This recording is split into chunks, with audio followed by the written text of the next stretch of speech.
Buenos días, Antonio, querido Antonio. Antonio López Vega, historiador.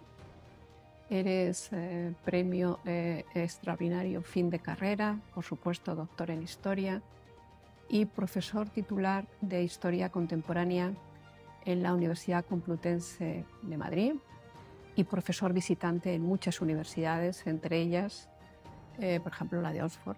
Y un investigador muy importante, has publicado muchos libros. También has colaborado con nosotros, con la Fundación Asisa, porque fuiste el comisario de la exposición dedicada a Gregorio Marañón que se celebró en la Biblioteca Nacional, ¿no? Y bueno, tienes un currículum brillante, extenso, pero voy a elegir un pequeño dato, porque después quizá a lo largo de nuestra charla van a salir otros datos biográficos, ¿no? Y es el dato de que el periódico El Mundo, escribes prácticamente en todos los periódicos, te designó como una de las personalidades más importantes del pensamiento español. Casi nada, Antonio. Muchas gracias por dedicarnos tu tiempo, eres muy generoso, siempre lo has sido con nosotros, y por recibirnos aquí en una sede tan fantástica. De verdad, muchísimas gracias. No, gracias a vosotros. Si te parece, vamos a empezar por el principio. ¿Qué te llevó a estudiar historia? ¿Por qué estudiaste historia? Y si encuentras algún elemento común con las razones que esgrimen tus estudiantes. Bueno, yo estudié historia, digo que me encanta que me hagas esta pregunta, querida María, muchísimas gracias por vuestra invitación, ya sabes que siempre estoy encantado de participar en todas vuestras iniciativas, que son siempre tan sugestivas y que además me parece que tienen algo muy importante en el mundo de nuestros días y seguro que lo compartes conmigo, y es la capacidad que tenéis de hacer cosas que más allá de vuestro ámbito estrictamente, digamos, de objetivo profesional, el biosanitario en el amplio sentido del término, tiene una incidencia sobre cómo hacer mejor nuestras sociedades, ¿no? Y por tanto, de verdad que sois una fundación a la que aprecio mucho y que admiro mucho todo lo que hacéis, y además a la que os estoy profundamente agradecido porque efectivamente no solo tú eres muy discreta y como siempre has sido y muy generosa conmigo, pero has citado la exposición del 2010 con el cincuentenario de la muerte de Gregorio Marañón, pero el vuestro fue el apoyo inicial. Gracias a vuestro apoyo pudimos arrancar con todo lo demás, por tanto me siento muy feliz y muy honrado de compartir este rato con vosotros esta mañana, ¿no? Bueno, yo la verdad es que es fantástica tu pregunta porque creo que me da ocasión para hablar de una cosa personal, íntima y importante para, entiendo yo, y para los estudiantes que empiezan hoy sus carreras o que están pensando en qué hacer y demás, ¿no? Yo tenía una vocación muy definida desde muy niño. O sea, yo leía biografías y historia desde, no recuerdo la edad, pero desde luego 7, 8 años. Ahí eso me viene a través de mi madre. Claro, efectivamente yo he sido buen estudiante para lo bueno y para lo malo. y claro, cuando decidí hacer historia, pues hubo mucha gente que se sorprendió, ¿no? Pudiendo hacer ingeniería o derecho o económicas o cómo vas a hacer historia, ¿no? Y ahí tuve una gran enseñanza ahora de mi padre, que un día me dijo, no hagas caso, tú haz historia, que lo harás muy bien, lo importante es hacer las cosas con vocación y con pasión.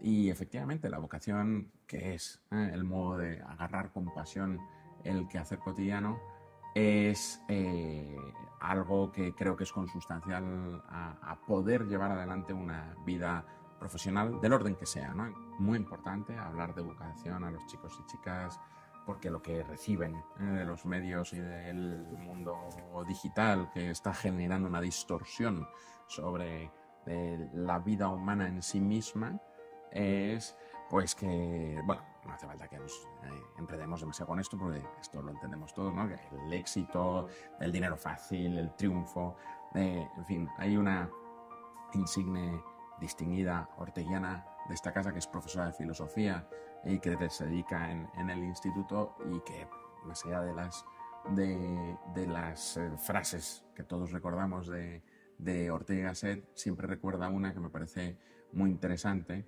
y que viene a decir que la vida es naufragio y que, esto es de Ortega, la vida es un naufragio permanente y lo que hay que aprender es que naufragar no es ahogarse. Muy y buena. esto es muy importante porque nadie les dice a los chicos y chicas que el fracaso es consustancial a la vida humana, que lo importante es saber levantarse, que no pase nada por no hacer, en fin, por tener derrotas cuando la vida es básicamente aprender a encarar cuando las cosas no vienen bien. Todo lo que reciben es que todo tiene que ir fenomenal, sobre unos parámetros de fenomenalidad. Bueno, hay muchos elementos ahí. Mira, has mencionado que una compañera tuya del Instituto Universitario Ortega y Marañón, adscrito a la Universidad Complutense, mencionaba esta frase de Ortega, pero ya entrando así a saco en tu disciplina, en la historia y en la historia contemporánea, yo te he oído varias ocasiones una frase de Ortega que voy a ver si soy capaz de reproducir con exactitud. Y es que Ortega nos dice, que aquellas realidades que se ignoran preparan su venganza. ¿Qué realidades estamos en este momento ignorando y cómo nos tenemos que preparar? ¿Cómo crees que van a reaccionar? Bueno, efectivamente yo creo que hay un problema social, además a nivel occidental, no creo que sea un problema de España, ni de Europa, sino un problema, desde luego, de la civilización occidental, y desconozco, no sabría decir si en el resto del mundo esto tiene la gravedad que a mi modo de ver tiene en nuestra sociedad, que creo que además que es un tumor maligno, o sea, es gravísimo, ¿no? Desde el punto de vista de la educación y demás, ¿no? Y es algo que ahora, afortunadamente, a mí me da mucha confianza que estamos empezando a poner el foco sobre eso. Yo le he llamado, perdón por la palabreja, la pornificación de nuestros niños. Es decir, las redes sociales y el mundo de Internet están lanzando una serie de impulsos y estímulos sobre los niños y niñas cada vez a niveles más jóvenes. Sabemos por las cuestiones neurológicas que eso está dañando determinadas partes del cerebro que yo no soy capaz de recordar en términos clínicos, que hace que les impidan, luego con el desarrollo cognitivo normal de las personas, tener empatía y tener capacidad de sufrir con los otros, solidarizarse con los otros. Esto está en el origen, más o menos por lo que podemos saber, de esta brutalización que vemos diariamente en todos lados. No solo en la violencia de índole sexual, como puede ser directamente derivada de esto, sino la violencia en general que se está adueñando de nuestro mundo, que creo que es un problemón de primer orden, y sea la violencia explícita o implícita, porque hay violencia verbal, hay violencia gestual, hay violencia incluso en nuestras ciudades a la hora de caminar por ellas.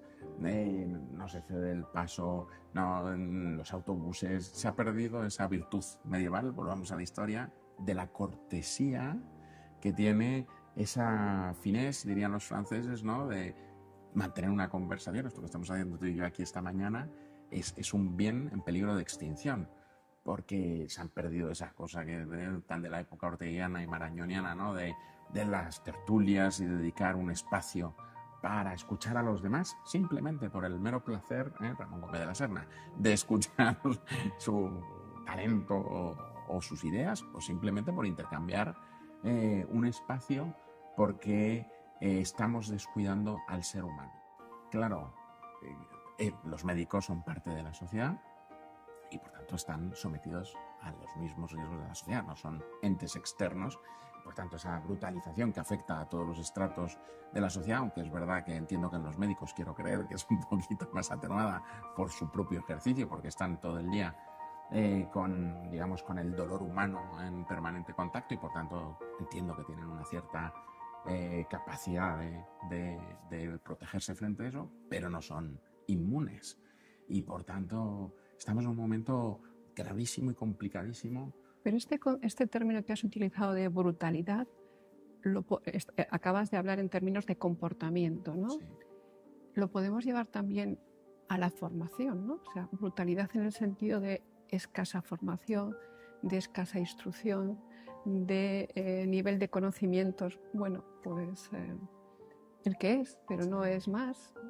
Fíjate, De no valorar el conocimiento. Absolutamente, ¿no? Supongo, seguro conoces el famosísimo libro, ya afortunadamente, por eso digo que siempre hay rayos de esperanza, del ya tan añorado Nuccio Ordine, de la utilidad de lo inútil, ¿no? Y como ahora, por ejemplo, ahora que hablábamos de esta filósofa orteliana, están emergiendo, ¿no?, vocaciones de filosofía y se están llenando las facultades de filosofía y demás, ¿no? Efectivamente hay un problema de brutalización y es algo que tenemos que resolver porque, claro, pareciera que la cultura, en el amplio término en el amplio sentido del término,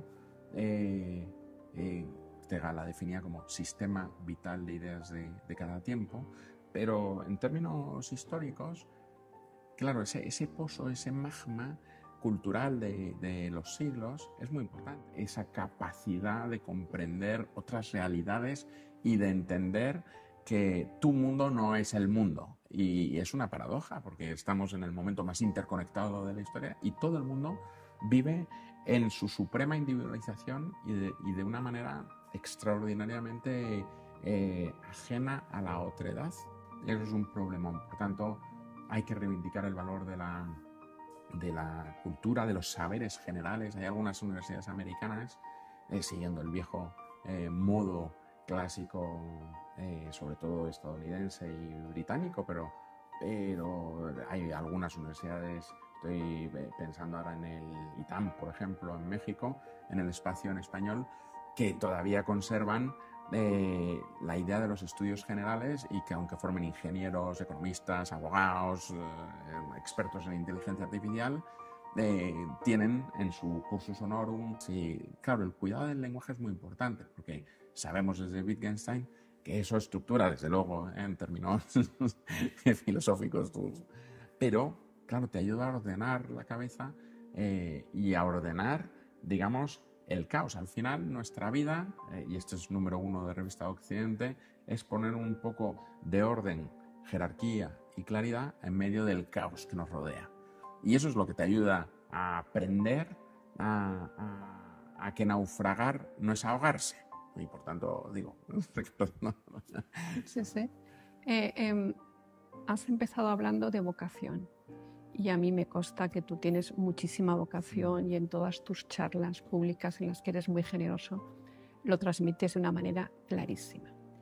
Y en estas charlas a ti te gusta mostrarnos paralelismos entre hechos históricos y realidades actuales. Vamos a hacer este ejercicio que además a mí me parece un ejercicio muy divertido, ¿no? Bueno, tenemos la realidad que tenemos, por ejemplo, en España, en Europa. ¿Qué paralelismos encuentras con determinados hechos históricos? Bueno, esto es un anatema para los historiadores porque los historiadores decimos que la historia nunca se repite. Esto es algo que uno oye a veces en las personas mayores, ¿no? Es influencia. Estoy bastante convencido de un libro que hizo un éxito formidable en el periodo entre guerras, que es al que me voy a referir para hacer analogías, que creo que es lo que se puede hacer entre periodos históricos, que es el libro de Oswald Spengler, La decadencia de Occidente, donde decía que las civilizaciones, en un claro influjo del determinismo biologicista propio de final del 19 y comienzos del 20, decía las civilizaciones nacen, crecen, se desarrollan, enferman y mueren, ¿no? Y entonces hacía todo un ejercicio muy divertido de leer, por otra parte, porque todo cuadra, ¿no? Pero la historia es todo lo contrario. La historia es pura... Juan Pablo Fusi, mi maestro, siempre dice es pura estupefacción. O sea, tú lo miras, no tiene lógica, no tiene coherencia. Él utiliza una imagen que me parece bellísima, que es como el mar, ¿no? Tú lo ves así plano más o menos tal, pero con un montón de corrientes, en fin. Es una muy buena, ¿no? Sí, sí. Claro, el historiador trata de hacer comprensible todo ese desorden y por tanto es una profesión preciosa a la hora de eso, de tratar de mostrar un mar con un montón de evidencias por debajo, y que para el que lee historia sea capaz de comprender un poco qué nos está pasando, ¿no? De la imagen que utilizaba el maestro de mi maestro, Raymond Carr, era que la historia es como los icebergs. Tú solo ves la punta arriba, pero por debajo tiene un montón de evidencias. No, y además, a mí por lo menos me evoca mucha vida submarina, ¿no? Eso es. De las dos cosas, es decir, por un lado, esa historiografía francesa que habla de esas corrientes profundas y todo eso que no vemos, pero que influye y tal. Luego estábamos los que venimos de filiación liberal anglosajona desde el punto de vista de formación intelectual y que sostenemos que, sin embargo, el ser humano tiene una capacidad decisiva para mover la historia. Por tanto, no es verdad, hubo una época durante los años 60, 70 y 80 sobre todo, donde se dejó de hacer biografías o se minusvaloraban las biografías porque decía que daba un poco igual, porque todos eran estructuras fruto del dominio del marxismo, el estructuralismo y el funcionalismo en el ámbito académico, y entonces se decía, no, las biografías no importan nada porque resulta que aquí lo que hay que saber son las grandes estructuras socioeconómicas para saber cómo evoluciona el sino de los tiempos y no sé qué. La verdad es que no, es que una biografía puede cambiar el signo de la historia sin lugar a dudas. O sea, ¿qué hubiera pasado si, y este es un ejercicio que se viene haciendo de historia ficción, porque lo que pasó, pasó y ya está, ¿no? Pero ¿qué hubiera pasado si hubieran aprobado a Hitler el examen de ingreso en la Academia de Bellas Artes de Viena? Tendríamos un regular arquitecto, pero nos habríamos ahorrado un estupendo dictador, o sea, ¿no? Dice, la biografía es como el jugador de billar. Le pega el golpe con el taco a la bola blanca y todo eso mueve las bolas sobre la mesa, que es verdad que hay esas corrientes profundas, pero hay alguien que da el golpe con el taco y entonces las bolas salen y mueven todo eso, ¿no? Las analogías que se pueden establecer, y las están estableciendo muchos analistas hoy, vienen con el periodo entre guerras, y por eso citaba yo el tema este de Spengler, aunque creo afortunadamente que, vamos, quiero creer que esto no acabará en la Tercera Guerra Mundial, ni muchísimo menos, porque, entre otras cosas, creo que esta sociedad interconectada, y yo tengo mucha confianza en el ser humano, tendrá los recursos necesarios para salvar esta situación, donde efectivamente lo que estamos viendo es crecimiento de nacionalismo, crecimiento de proteccionismo, crecimiento de insolidaridad, levantamiento de fronteras, de muros de todo tipo, índole y condición. No pensemos solo en lo que igual está pensando todo el mundo, ¿no? Muros entre fronteras o lo que sea, sino muros, esto que hablábamos antes, con los otros, es decir, con los migrantes en las sociedades, que estamos viendo en muchas campañas electorales que se están arrojando como elemento electoral, y todos somos seres migrantes. No hay razas en el mundo, hay una única sola raza, que es la del ser humano, y por tanto esta cosa que los nacionalismos exacerban de que mi nación es mía y solo para mí porque yo he nacido aquí y este es mi terruño y no sé qué, eso es una gran pérdida para la humanidad, porque y esto desde el ámbito médico se ve mucho, y podríamos hacer una analogía también con el mundo de la pandemia. ¿Vale más una vida del hemisferio norte que una vida del hemisferio sur? O del sur-sur, como dicen ahora. Ontológicamente, de ninguna manera. Toda vida humana, en su infinita dignidad y en su infinito valor, quiere hacer un confinamiento en sociedades sin un fuerte Estado es muy complicado. Hay gente que o sale a trabajar por la mañana o no come. Y claro, tú igual puedes no comer un día, 2. Al tercero empiezas a tener problemas muy serios si tienes personas mayores, tienes niños. Que en América Latina una de las cosas buenas que tienen es que, a diferencia de las naciones viejas europeas, ellos sí tienen pirámides poblacionales o demográficas sanas, porque nuestra pirámide poblacional está invertida. O sea, nosotros tenemos un problemón y por tanto este discurso frente a la migración es absurdo, porque entre otras cosas necesitamos gente joven que, si no estamos teniendo nosotros hijos, vamos a tener que aceptar hijos de otros lugares, y por tanto el racismo, que es lo que encubre ese nacionalismo xenófobo, porque es que no tiene otro nombre, es absurdo. O sea, y sin embargo, fíjate cómo prende en los discursos no solo políticos, sino de la sociedad, y todos estamos acostumbrándonos a escuchar con cierta tranquilidad, y esto a mí me preocupa muchísimo, de estos servicios solo para nosotros, porque para eso, como si no pagan el impuesto el señor que viene aquí. Otra cosa es que luego somos tremendamente caimitas. No digo que haya que, digamos, ordenarlo, que por supuesto hay que ordenarlo, pero esta cosa de los problemas con las regularizaciones no son ilegales, son irregulares, porque no han cometido ninguna ilegalidad, no tienen ningún delito, están huyendo de una situación, por los motivos que sean. Esto no vamos a entrar en esta casuística, porque pueden ser miles. Antonio, una analogía que encuentras es esta tendencia a rechazar lo que no es propio, lo claro, que viene de lejos. Fíjate que en el periodo entre guerras hay dos etapas muy claramente diferenciadas.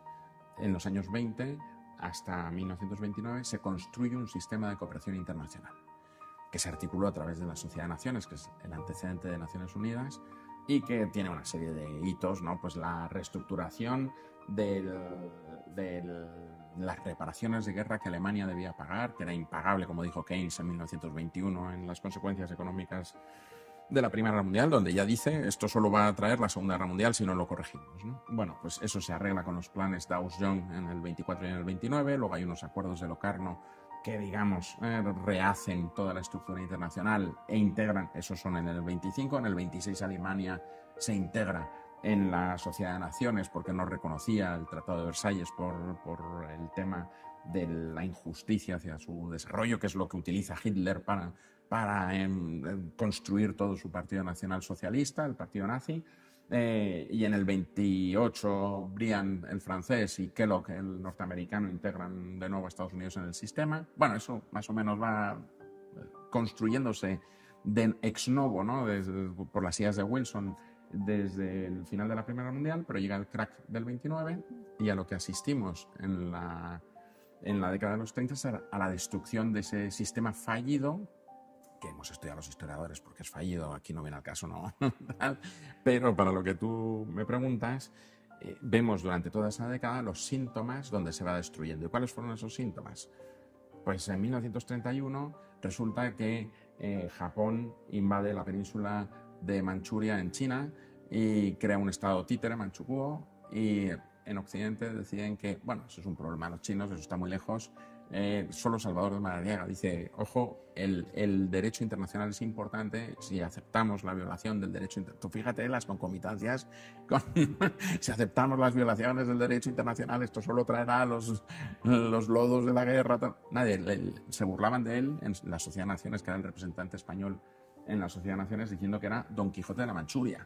O sea, ahí viene Don Quijote de la Manchuria, bueno, este señor está loco, o sea, no.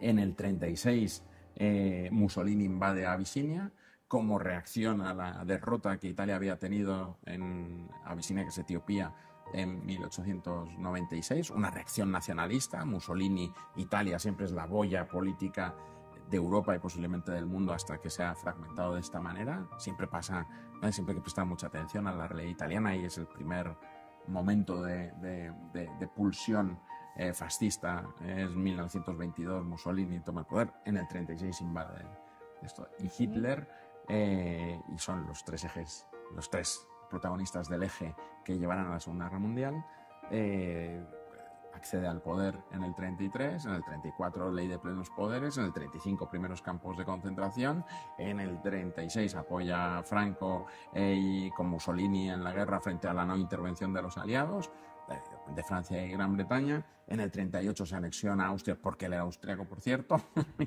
y Sudete, Checoslovaquia y Polonia, y ya está. ¿Qué pasa? Claro, el pensar, y esta es la analogía, que lo que sucede en cualquier lugar del planeta hoy no nos afecta, porque este es mi terruño, mi nación, yo me voy a preocupar de lo español, digo, por hablar de lo europeo, es una ficción. En un mundo interconectado como en el que vivimos, si eso pasó así en los años 30, pensar que lo que sucede en la India o en China o en Japón o en Rusia no afecta, en Rusia es muy evidente que sí, a nuestra realidad cotidiana, es de una necedad realmente deslumbrante, ¿verdad? usted no se puede desapegar de la injusticia, porque al final es de lo que estamos hablando, de la injusticia social con los países del África subsahariana o las desigualdades latinoamericanas, la importancia que tiene sobre toda la geoestrategia del mundo en español. Estos liderazgos que están surgiendo ahora en América Latina y su relación con España y la ignorancia de España de esa realidad es... Mira, pues eso nos da pie. Has utilizado un término desapego, que yo también te lo he escuchado en otros contextos, cuando hablas del desapego de Europa hacia Latinoamérica. Europa mira al este, evidentemente tenemos una guerra y ahí está Rusia, pero se está produciendo un desplazamiento del eje atlántico al eje del Pacífico. ¿Cómo ves esto? Bueno, yo creo que esa es una realidad absolutamente increíble que la estemos ignorando. Se atribuye a Valle Inclán, yo no he encontrado la frase, que no se puede comprender España sin conocer América Latina y viceversa, no se puede conocer América Latina sin conocer España, ¿no? Pero hablemos de nuestro país, que creo que es donde tenemos un problema muy grave con esto, porque efectivamente Europa mira al este por el motivo de todos bien conocido de esta terrible guerra que tenemos ahora en el este de Europa. Pero España tiene una responsabilidad en ese vínculo transatlántico como no tiene ningún otro país, como es evidente, España y Portugal, con el mundo de la América Latina, ¿no? Ahí yo efectivamente soy muy crítico por dos cosas, fundamentalmente. Uno, por la ignorancia suprema que hay en relación con la enorme riqueza, y no me refiero solo a la riqueza económica, que efectivamente tiene una importancia decisiva en el PIB de muchísimas empresas de nuestro país, sino la riqueza cultural, en el sentido orteliano del término, del sistema vital de ideas de nuestro tiempo, que América Latina tiene y que está íntimamente relacionada con nuestra historia. No es comprensible, no es posible, no tiene ningún sentido que los niños y niñas españoles no tengan la más remota idea de cómo transcurre la historia de América Latina, me da igual el país, desde 1800 hasta hoy. Y digo 1800 por ser generoso, porque si le preguntas por el virreinato de la Nueva España, que era pura monarquía hispánica, tengo dudas que sepan de qué me está hablando este señor. Que nuestros responsables, del orden que sea, políticos que hacen las leyes de educación, lleven soslayando eso décadas, es una pérdida para este país de un tamaño colosal, porque nosotros somos menos del 5% de los habitantes que hablamos de español en el mundo. Además ceceamos, que casi siempre se sean todos ellos, o sea que digamos nosotros, pero es que además no somos ni muchísimo menos la capital del mundo cultural en español, es México, y eso es de un empobrecimiento tal, pero un empobrecimiento que nos daña a nosotros, porque efectivamente, como tú decías en tu pregunta, el mundo ha oscilado hacia el Pacífico, y América Latina mira al Pacífico, tiene hasta una alianza del Pacífico.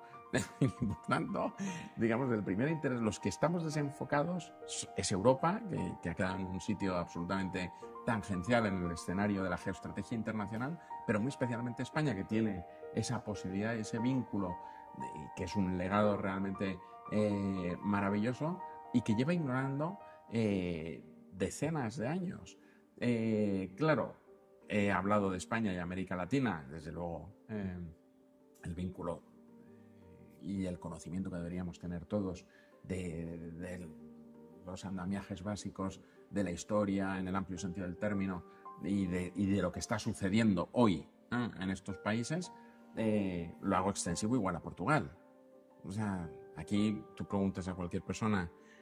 Yo hago una cosa en clase que es realmente muy significativa. Saco alguna vez a alguno de los chicos o chicas le digo, perdone, yo dibujo muy mal, ¿le importa dibujar un mapa de España en el tablero, en la pizarra? Y siempre lo dibujan con Portugal incorporado. Y entonces yo hago la marca de la frontera y le digo, me gusta mucho que efectivamente eso sea España, dado que está usted incluyendo Portugal, hábleme de Portugal. Y no sabe nada. Bueno, Cristiano Ronaldo y poco más, ¿no? O sea, no sabe quién gobierna, no sabe nada del fado, de la cultura, de la comida, de las grandes ciudades portuguesas, de los escritores, de los... no sé, no. En Portugal no. En Portugal sí conocen la historia de España. En América... Y hablan español. Y lo entienden perfectamente. Perfectamente. Es verdad que hay un nacionalismo portugués muy fuerte que también se construye frente a lo español, como pasa en América Latina. Que muchas veces políticamente en estos momentos y esa es una tragedia política radical que yo, vamos, si de mí dependiera, Dios no lo quiera, que no ocurrirá nunca afortunadamente, pero yo volcaría todos mis esfuerzos en eso, porque es, en lugar de ser un pequeño país muy bien situado, la suerte que hemos tenido de estar en la puerta sur de Europa, pero pasas de ser una cosa de 40 y pico millones de personas a ser un gigante a nivel mundial de 600 millones de personas con una potencia. La idea de las cumbres iberoamericanas era la mejor idea que se ha tenido en este mundo de los últimos 45 años, sin lugar a dudas, y eso lo hemos abandonado de manera absurda, absolutamente. Sí, y un concepto que yo a ti también te he oído es acerca de Estados Unidos y lo que tú denominas la hibridación de los Estados Unidos, ¿no? Ya los americanos, estadounidenses que hablan castellano, que hablan español, superan al número de españoles. Sí, claro, ya somos, me parece, el quinto, ¿no? Es México, Colombia, Estados Unidos y luego nosotros, somos el cuarto. Y, bueno, eso tiene... Estados Unidos es otro planeta. Y además, como estamos viendo, está atravesando una crisis de todo orden. Yo creo que es una crisis de país, que además yo creo que viene de no solo política, digamos, como lo están señalando todos los analistas, sino viene, yo quiero entender en términos totales de las corrientes profundas de inicios de los años 70, cuando las leyes de Nixon empiezan la desregulación, que empieza a deshacer el sistema de Bretton Woods y que terminaría, estirando el argumento, en la desregulación masiva y responsable de los mercados que nos llevan a la crisis sistémica de 2008, pero que esa crisis económica confluye además con el post-68 y por tanto culturalmente todos los efectos de la posmodernidad, que tiene mucho que ver con lo que estamos viviendo en ámbito médico, por ejemplo en el transhumanismo, y que todo eso tiene una importancia desde el punto de vista del sustrato cultural muy relevante, y Estados Unidos ahí con Berkeley y todo ese mundo tiene una importancia decisiva. Y en el punto de vista político, el Watergate en 1973, si no recuerdo mal, o 74, claro, el espionaje de un partido a otro dentro de un partido, de un sistema casi siempre bipartidista, refleja que empieza a haber un tumor dentro de un sistema democrático que sus efectos, no entremos en detalles, son los que estamos viendo estos últimos años, que todos los que nos dedicamos al estudio de la democracia, de los sistemas parlamentarios liberales, preocupadísimos con la situación de la política en Estados Unidos. Y la política no me refiero a los líderes de los partidos políticos, sino el asalto al Congreso. Claro, que la democracia estadounidense esté en jaque, no seamos alarmistas, pero digamos que eso suceda en el año 2021, fue, ¿no? 20, ¿no? En el 2020, en enero del 2020, es de una gravedad desde el punto de vista histórico para todas las democracias colosal. Ahí yo tengo mucha confianza, efectivamente, y lo digo muchísimas veces, en el mundo latino. Yo creo que en el mundo latino, primero, se mantienen, digamos, esos valores esenciales de nuestra civilización occidental, de solidaridad, empatía, aprecio por los que sufren, también por las situaciones de desigualdad que viven. Tienen el gran déficit de la fragilidad de los estados de derecho en toda América Latina, que hay de todo orden y condición, pero que no es ningún secreto que hay muchos países de América Latina que tienen mucha nación y poco estado, por decirlo en términos enfáticos, y que eso lleva a la migración efectivamente hacia la frontera norte con Estados Unidos. Y hoy ya efectivamente los latinos o los hispanos en Estados Unidos es la minoría mayoritaria. Y eso tiene mucha importancia también para el reseteo del sistema político norteamericano. Si se pusieran de acuerdo todos los latinos para votar a un candidato, ganaría casi con toda seguridad, ¿no? Lo que pasa es que luego hay, y eso también... Los cubanos... Eso es. Y cuando uno analiza, por ejemplo, los resultados de las elecciones que sean de los últimos 15 años en Estados Unidos, te das cuenta de que efectivamente también el virus de la otredad y cómo también se ha construido una frontera frente a otros latinos para que no vengan, pero, o sea, eso está también inoculando, porque no son, es como lo que hablábamos antes de los médicos, no son impermeables a las corrientes de todo el mundo. Por eso yo creo que en América Latina hay que tener una especial dedicación. Yo tengo una especial esperanza y convicción de que lo que quiera que sea que tenga que venir, en América Latina tiene un gran actor. En América Latina, que tú eres un gran experto y además has sido observador internacional en elecciones muy recientes, las presidenciales de México de este año, las de Colombia del 22, también en Guatemala en las presidenciales del 23, pero en todas las democracias latinoamericanas tú encuentras algunos elementos comunes, ¿no? Y uno de los elementos comunes que encuentras son varios, pero únicamente voy a mencionar dos. Uno es el hiperpresidencialismo y otro que no podemos obviar, que es la corrupción. Claro. Bueno, yo ahora ahí soy deudor de tantos teóricos que hay del poder en América Latina, ¿no? Yo le escuché a Javier Moreno, el que fue director del País en América Latina, un sabio que además conoce maravillosamente bien, uno de mis maestros en comprender el mundo latinoamericano. Bueno, pues Javier Moreno, le he oído contar muchas veces su experiencia del hiperpresidencialismo, que la entendió en una ocasión que me parece muy gráfica y que él cuenta con mucha gracia, y que me perdone si no lo estoy citando exactamente bien, ¿no? Pero de lo que yo recuerdo, él cuenta que cuando fue corresponsal en Berlín, pidió una cita con la canciller Angela Merkel, o era director del País y pide una cita con Angela Merkel, en algún momento que va a Berlín a entrevistarse con Merkel. Y entonces llega allí a la Cancillería: oiga, soy el director del País, yo creo que era director del País en ese momento aquí en España. Vengo a realizar una entrevista a la señora Merkel. Subo a la escalera y ya, por mano izquierda, toqué a la puerta. Y dice, ¿cuál fue mi sorpresa? Cuando subí a la escalera, toqué a la puerta, me abrió Merkel en persona, me dijo, siéntese, ¿quiere usted un café? Y me sirvió el café ella y tal. Y dice, en ese momento me acordé la cantidad de horas que yo había estado esperando en antesalas de presidentes de repúblicas americanas para una entrevista similar. ¿Por qué? Y su explicación, que me parece muy acertada, es que, claro, el presidente de la república en cualquier país latinoamericano, él habla de varios, pero dejémoslo ahí, representa la nación y el Estado. Claro, como en muchos de ellos hay mucha ausencia de Estado, por eso tiene ese revestimiento tan ornamental y tan ceremonioso, todo lo que tiene que ver con el presidente de la República, sus palacios, las recepciones que da, los discursos que hace, porque al final es la imagen que los ciudadanos tienen de lo que es su nación. Cuando debajo el rey está desnudo, porque resulta que no tienen Estado de Derecho en no sé qué partes de la nación X, Y o Z, resulta que si cometes delitos en muchos casos... El 90% quedan impunes. Exacto.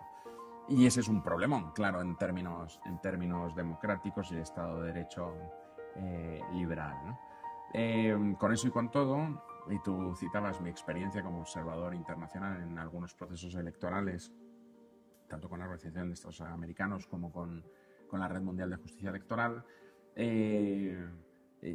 Primero, yo tengo, efectivamente, como siempre digo, mucha confianza en América Latina y los latinoamericanos, y quiero creer que efectivamente los estados de derecho van poco a poco avanzando. La corrupción es un problema transversal en muchos países y en buena parte de Latinoamérica, efectivamente, es gravísimo, ¿no? Yo creo que es especialmente grave en un tema que vas a comprender inmediatamente la gravedad y el nervio central que tiene, ¿no? Y es cuando afecta a los cuerpos y fuerzas de seguridad del Estado. Es decir, desde Europa o desde el resto del mundo ponemos el grito en el cielo los analistas y decimos que qué barbaridad las cárceles y la ausencia de Estado de Derecho y la violación de derechos humanos de Bukele en El Salvador, y es verdad. O sea, claro, si alguien ama o ha estado o pasea o ve o ha vivido un cierto tiempo en América Latina, comprende perfectamente que los salvadoreños y salvadoreñas voten esa opción porque es que no podían salir ni siquiera al parque con sus hijos. Este es del viejo paradigma, volvemos a la filosofía entre libertad y seguridad. Claro, cuando los estados no son capaces de garantizar su seguridad, todo lo demás, pero no pensemos que es un problema de América Latina. Pensemos en lo que nos pasó a nosotros con el 11S a nivel, digamos, Estados Unidos, Europa. Digo que siempre vemos la paja en el ojo ajeno. Hicimos un montón de cesiones de nuestra libertad y nuestra dignidad personal, porque hoy en buena parte de los aeropuertos del mundo, digamos que nuestra dignidad personal queda ligeramente lesionada.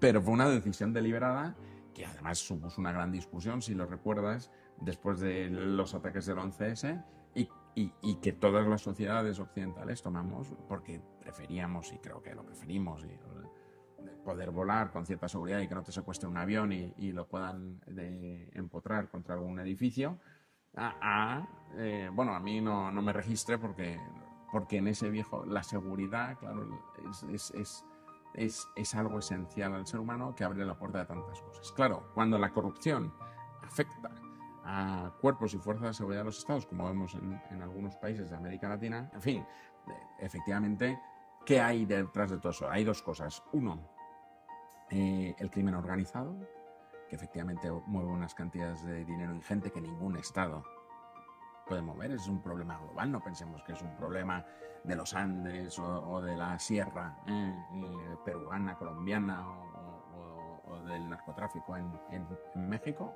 sino que eso afecta, como estamos viendo, por ejemplo, en la línea del estrecho de Gibraltar al sur de Europa o en Rotterdam con la mocromafia. O sea, eso ya está aquí. Y dos, el problema de cómo garantizas que los cuerpos y fuerzas de seguridad de los estados, digamos, sean más o menos inmunes, nunca se puede ser totalmente inmunes a esa corrupción. Claro, ahí hay dos variables que está estudiadísimo. Uno, hay que pagarles bien.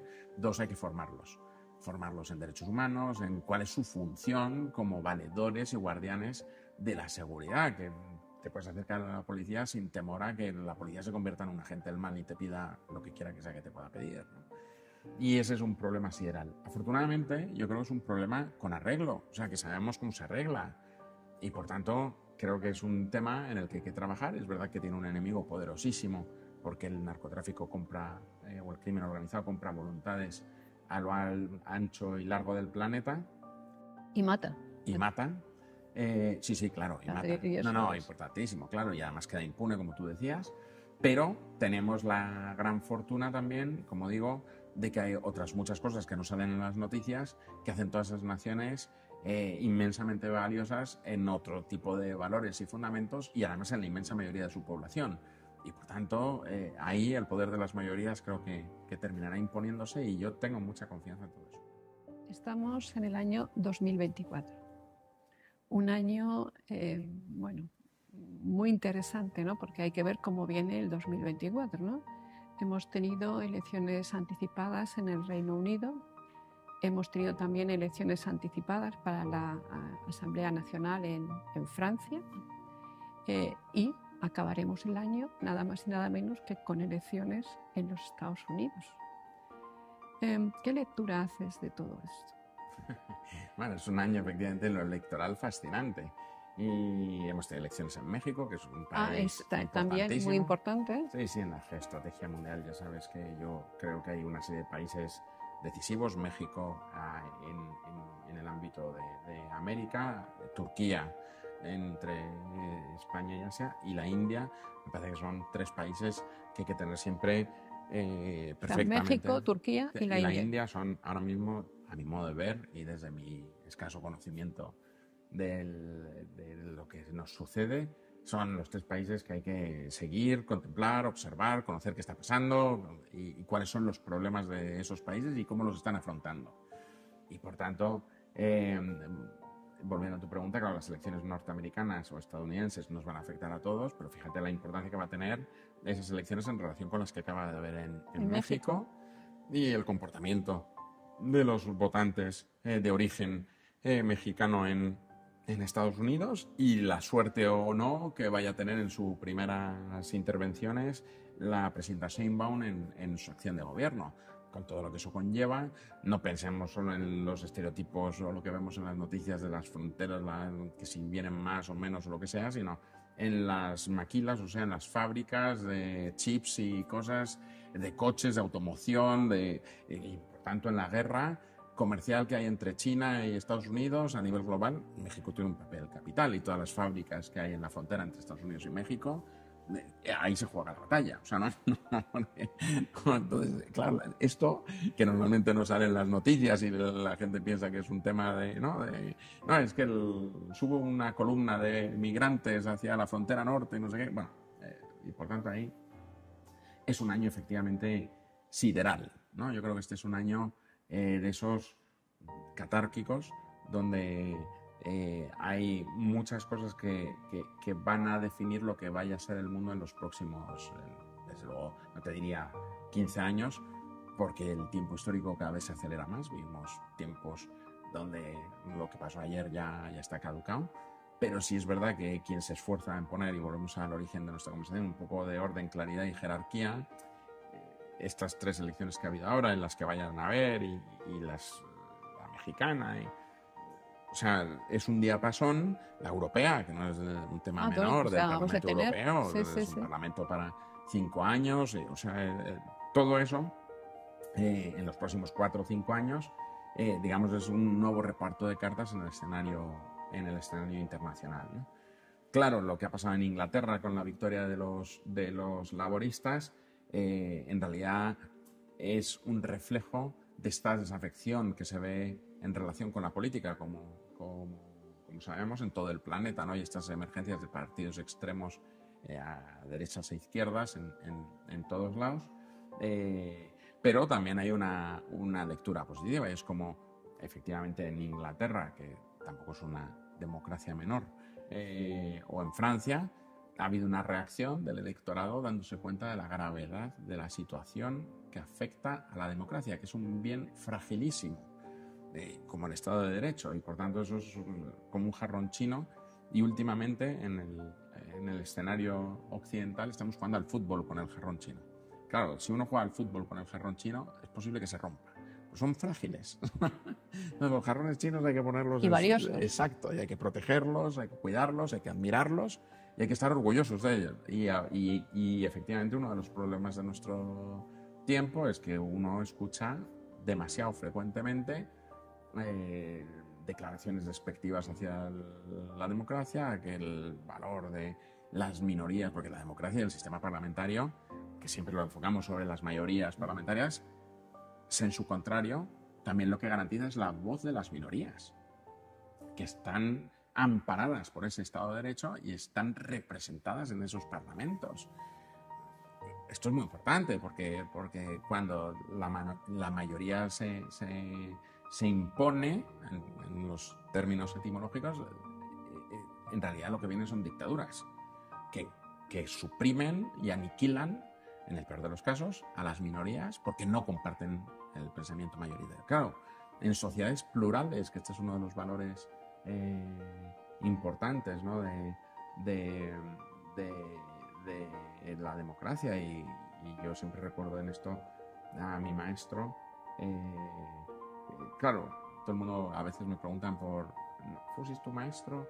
Tal, ¿y qué dirías? Y yo siempre digo, hombre, me ha enseñado cómo hacer historia, cómo el conocimiento, es un maestro fantástico, una suerte. Bueno, siempre reconoce la honestidad intelectual. Exacto, pero y ahí es a donde iba.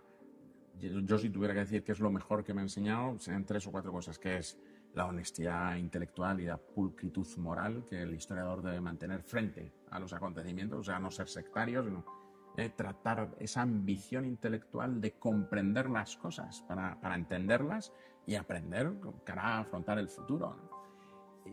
¿Qué se enseña? Él me ha enseñado muchos conocimientos, por supuesto, pero me ha enseñado modos de aprendizaje, cómo aprender y cómo comportarse, modos de conducta.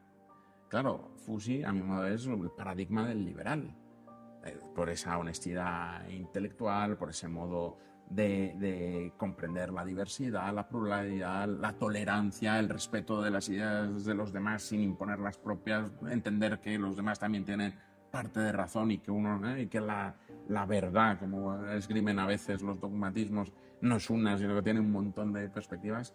Claro, eso es muy orteguiano, claro, ¿no? O sea, yo ahí he recibido la semilla orteguiana, pero he tenido la enorme fortuna y por tanto mi gratitud infinita y eterna a la suerte que he tenido de tener un maestro como Juan Pablo, del que ahora ya soy amigo afortunadamente, de que me ha enseñado ese modo de ver y comprender la historia. Pues vamos a ver cómo acaba el año, ¿eh? Vamos a ver cómo acaba el año.